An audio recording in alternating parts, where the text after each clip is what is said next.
सुनहरी चिड़िया और पत्थरों का राजा। बहुत पुराने समय की बात है।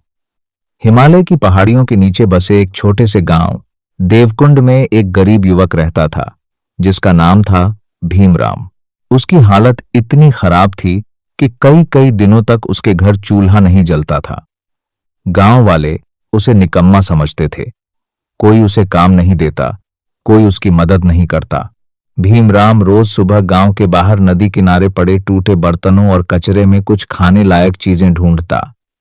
कभी सूखी रोटी मिल जाती तो कभी सिर्फ भूखे पेट पानी पीकर सोना पड़ता। एक दिन जब वह नदी किनारे पत्थरों के बीच कुछ खोज रहा था, तभी उसे मिट्टी में दबा एक छोटा सा चमकता सिक्का मिला। वह खुशी से उछल पड़ा। हे भगवान, आज तो किस्मत मेहरबान हो गई। उसने उस सिक्के को अपने फटे कुर्ते में बांध लिया और मन ही मन सोचने लगा कि इससे आज पेट भर खाना खा सकेगा। अगली सुबह गांव में एक बूढ़ा व्यापारी आया। उसके हाथ में लोहे का पिंजरा था।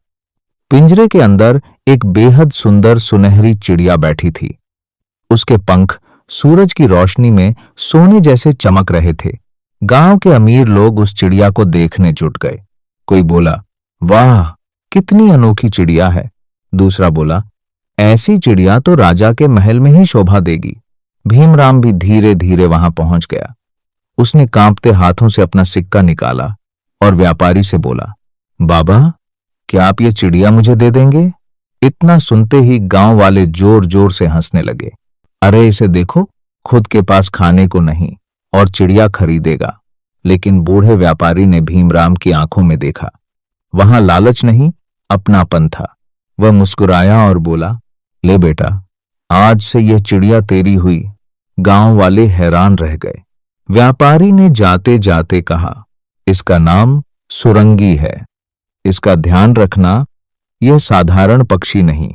उस रात भीमराम ने अपनी आधी सूखी रोटी खुद खाई और आधी सुरंगी को खिलाई। धीरे धीरे दोनों में गहरा लगाव हो गया। लेकिन एक रात अचानक झोपड़ी के भीतर आवाज गूंजी, मालिक जागिए। भीमराम डरकर उठ बैठा। कौन? आवाज फिर आई, मैं हूं, आपकी सुरंगी। भीमराम के शरीर में डर से कंपकंपी दौड़ गई। हे भगवान, चिड़िया बोल रही है। सुरंगी हल्के से हंसी। डरिए मत मालिक, मैं आपका बुरा नहीं चाहती। आपने मुझे भूखा होते हुए भी अपना खाना खिलाया। अब आपकी किस्मत बदलने का समय आ गया है। अगले दिन सुरंगी उड़ गई। भीमराम रोने लगा। उसे लगा वह कभी वापस नहीं आएगी। लेकिन शाम होते ही सुरंगी लौट आई। उसकी चोंच में एक छोटा सा चांदी का सिक्का था। ये लो मालिक। भीमराम हैरान रह गया। तुम ये कहां से लाई? सुरंगी बोली, अभी सवाल मत पूछिए, बस भरोसा रखिए। अब हर दिन सुरंगी कहीं उड़ जाती और शाम को कुछ ना कुछ कीमती चीज लेकर लौटती। कभी चांदी का सिक्का, कभी मोती, कभी सोने की अंगूठी। धीरे धीरे भीमराम की गरीबी खत्म होने लगी। उसने अपनी टूटी झोपड़ी की मरम्मत करवाई। लोगों ने भी उसका मजाक उड़ाना बंद कर दिया। लेकिन कहानी यहीं खत्म नहीं हुई। एक दिन सुरंगी बहुत दूर पहाड़ों के पार उड़ गई। वहां उसे एक विशाल किला दिखाई दिया। पूरा किला काले पत्थरों से बना था।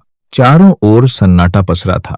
किले के अंदर अपार खजाना भरा हुआ था, सोना, हीरे, जवाहरात। लेकिन उस खजाने की रक्षा करता था एक भयानक राक्षस, पत्थरों का राजा भैरुक। उसकी आंखें आग की तरह जलती थीं और शरीर पत्थर जैसा कठोर था।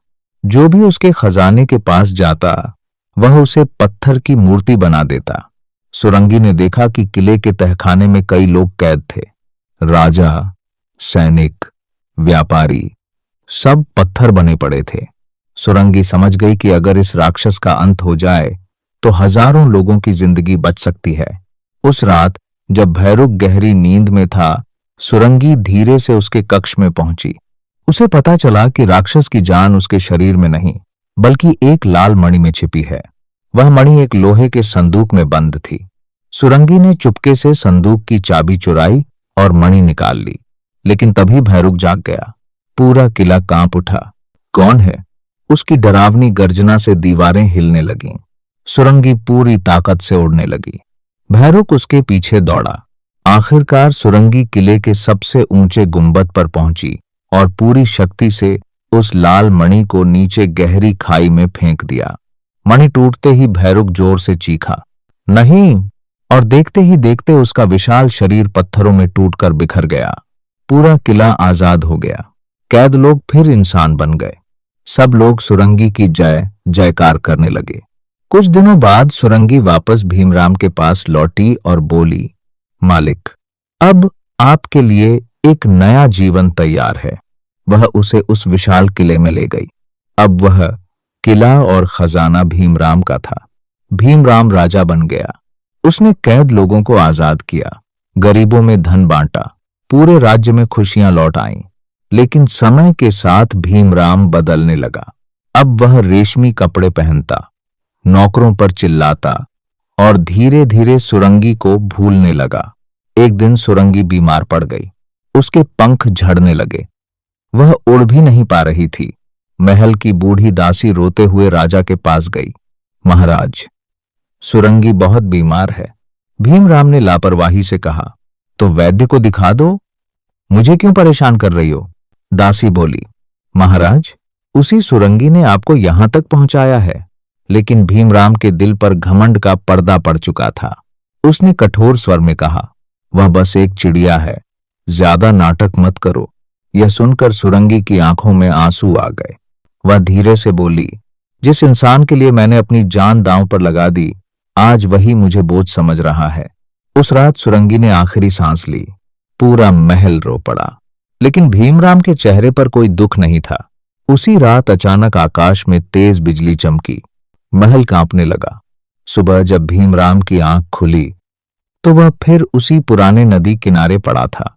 फटे कपड़े, खाली पेट और हाथों में मिट्टी। उसका महल, दौलत सब गायब हो चुका था। वह जोर जोर से रोने लगा, सुरंगी, मुझे माफ कर दो, लेकिन अब बहुत देर हो चुकी थी। धीरे धीरे भीमराम फिर वही गरीब भिखारी बन गया और एक दिन अकेलेपन और पछतावे में उसकी मृत्यु हो गई। कहानी से सीख, जो इंसान अपने सच्चे साथी और उपकार करने वालों की कद्र नहीं करता, समय उससे सब कुछ छीन लेता है। और याद रखिए, घमंड इंसान को वहां गिराता है जहां से वापस उठना बहुत मुश्किल हो जाता है। याद रखना, ताज मिट्टी में मिल जाता है, पर एहसान कभी नहीं मरता। जो साथ दे उसे संभालो, वरना वक्त सब